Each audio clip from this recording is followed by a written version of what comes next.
বছর পূর্বে পিতার বয়স পুত্রের বয়সের ৩ গুণ ছিল। বছর পরে উভয়ের বয়সের সমষ্টি হবে ৭৬ বছর। এখন প্রত্যেকের বয়স কত?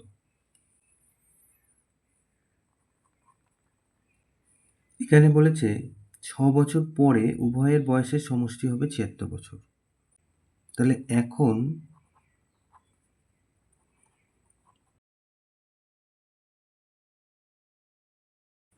দুজনের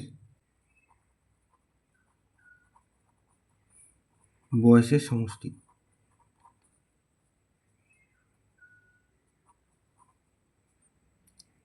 তাহলে বছর পরে বলেছে এইটা। তাহলে এখন যদি বলি তাহলে ৬ আর ৬ ১২ বছর কমে যাবে।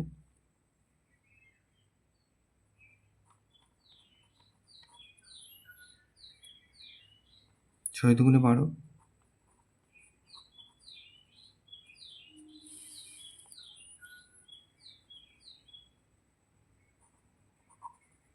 তাহলে ৬৪ বছর। এই যে বছর পূর্বে বলেছে পিতার বয়স হচ্ছে পুত্রের বয়সের ৩ গুণ। তাহলে বছর পূর্বে কত সমষ্টি? বছর পূর্বে বয়সের সমষ্টি ছিল।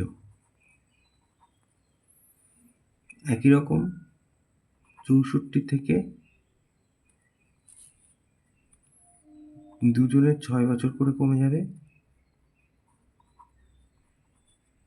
তার মানে ৫২ বছর। এইবার আমরা মনে করি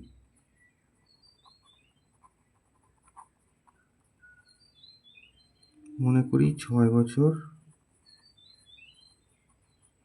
পূর্বে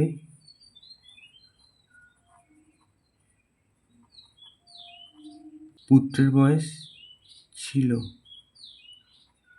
এক্স বছর। তাহলে অতএব ৬ বছর পূর্বে পিতার বয়স তার ৩ গুণ ছিল, পিতার বয়স ছিল 3x বছর। তাহলে প্রশ্নানুসারে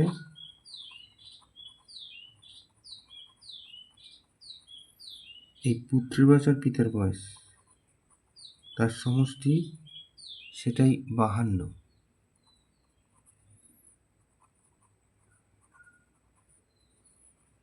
4x = ৫২। তাহলে x হচ্ছে ৪ তেরং ৫২, তার মানে ১৩। তাহলে অতএব ৬ বছর পূর্বে পুত্রের বয়স সমান এই যে ১৩ বছর। তাহলে অতএব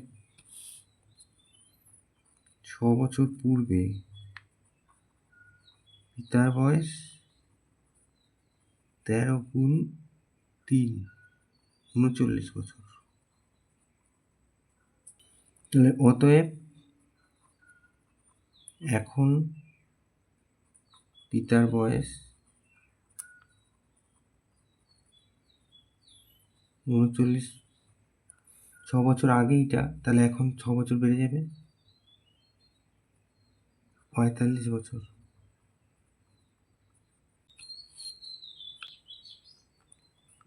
আর এখন পুত্রের বয়স ১৩ + ৬ ১৯ বছর। তাহলে এই দুটো উত্তর।